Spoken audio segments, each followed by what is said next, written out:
আলাইকুম ভিউয়ার্স, কেমন আছেন সবাই? আশা করি সবাই খুব ভালো আছেন। আল্লাহর রহমতে আমরাও ভালো আছি এবং সুস্থ আছি। দূরে এবং কাছে, দেশ এবং দেশের বাইরে যে যেখান থেকে আমার ভিডিওটি শুরু করেছেন সবাইকে জানাই অসংখ্য ধন্যবাদ। আজ এখানে শু ক্যাবিনেটটা একটু ডিপ ক্লিন করব।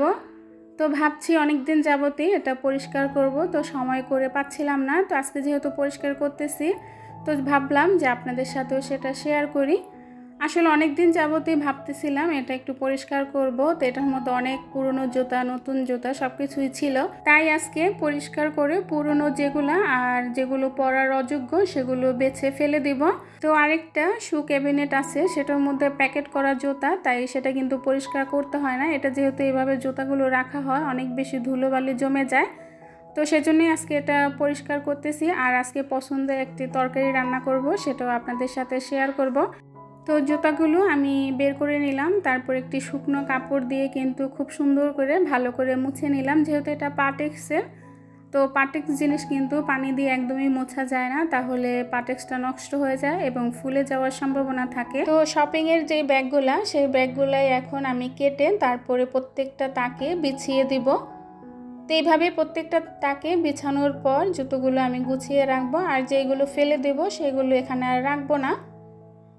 তো এইভাবে আমি এখন গুছিয়ে নেব একে একে। আর আমার পুরো ভিডিওর সাথে আপনারা থাকবেন। আর যারা আমার ভিডিওতে আজ প্রথম ক্লিক করেছেন, আশা করব আমার চ্যানেলটি সাবস্ক্রাইব করে আমার পাশে থাকবেন আর সম্পূর্ণ ভিডিওটি দেখবেন, একটি লাইক দিবেন। দেখা যায় এই যে সংসারের বাড়তি যে কাজগুলা, এই কাজগুলা করতে যদি যাই তাহলে কিন্তু দুপুরের রান্না বাড়াটা অনেক বেশি দেরি হয়ে যায়। এই কাজগুলো করতে হয় অবসর সময়, আর এমনিতেও এইসব কাজ কিন্তু আমরা প্রতিদিন করি না, সপ্তাহে বা মাসে একদিন করলেই কিন্তু হয়ে যায়। তো এখানে আমার পুরো ক্যাবিনেটটা কিন্তু পরিষ্কার করা শেষ এবং গুছানোও শেষ। তো এখন ঘরটা ঝাড়ু দিয়ে তারপরে আমি চলে আসলাম দুপুরের রান্না করব।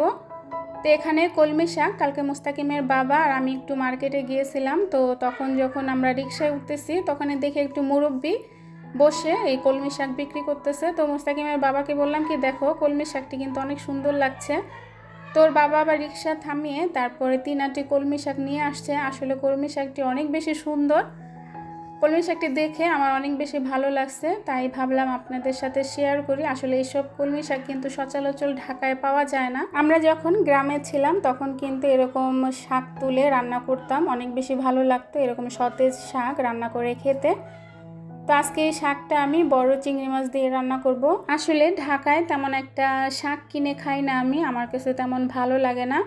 আর বৃষ্টি আসলে তখন তো শাক একদমই কিনি না। মুস্তাকিমের বাবা অনেক সময় ফোন দিয়ে বলে যে এই শাকটা সামনে পড়েছে, নিয়ে আসবো কিনা, কিন্তু আমার কাছে বৃষ্টি আসলে শাক খেতে ভালো লাগে না, তখন আমি একদম এই শাক কিনি না।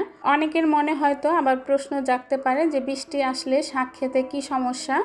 তবে বৃষ্টি আসলে শাক খেতে একটা সমস্যা আছে, সেটা ভিডিওতে নাই বা বলি। তো সেজন্যই আমি বৃষ্টি আসলে কখনোই শাক কিনে না। আর এমনিতেও ঢাকার শাক তেমন একটা কিনি না। যখন দেখা যায় অনেকে শাক তুলে এনে 3-4 আটি বা একটা ঝুড়িতে করে রাস্তার পাশে বসে বিক্রি করে, তখন সেখান থেকে আমি শাক কিনে নিয়ে আসি। কারণ একবারে তারা ক্ষেত থেকে তুলে তরতাজা কিন্তু বিক্রি করে, তো সেই শাকটি আমার কাছে বেশি ভালো লাগে। আর যারা ভ্যানে অনেক বেশি শাক নিয়ে আসে তাদের কাছ থেকে তো আমি একদমই শাক কিনি না। তো যাই হোক, এখানে কিন্তু আমার শাকগুলো বাছা প্রায় শেষ। তো শাকগুলো বেছে ফেলার পর এই যে দেখেন কত সুন্দর লাগছে। তো আমি শাকগুলো আগে ধুয়ে তারপরে কিন্তু কাটবো, এখন আর কাটবো না।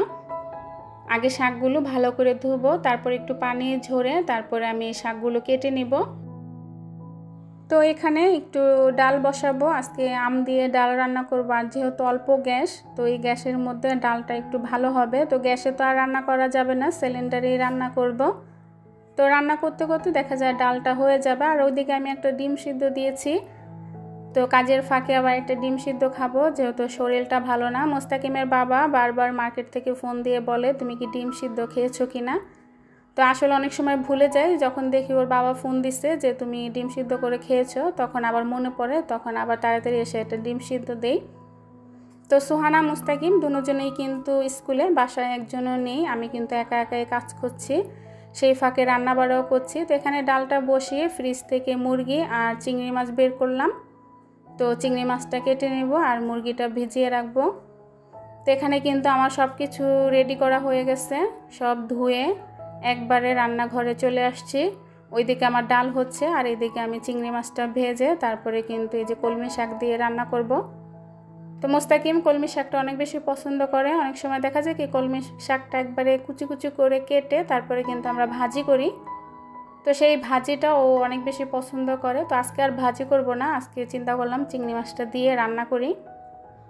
তো চিংড়ি মাছ দিয়ে রান্না করলেও কিন্তু বেশ ভালো লাগে। তো ওইদিকে ডাল হচ্ছে, এইদিকে আমি শাকটা রান্না করে তারপরে আবার মুরগিটা রান্না করব। তো চিংড়ি মাছটা ভেজে তুলে রেখেছিলাম, এখন মশলাটা কষিয়ে তারপরে চিংড়ি মাছটা দিয়ে দিলাম। একটু কষানোর পর তারপরে শাকটা দিয়ে দিব।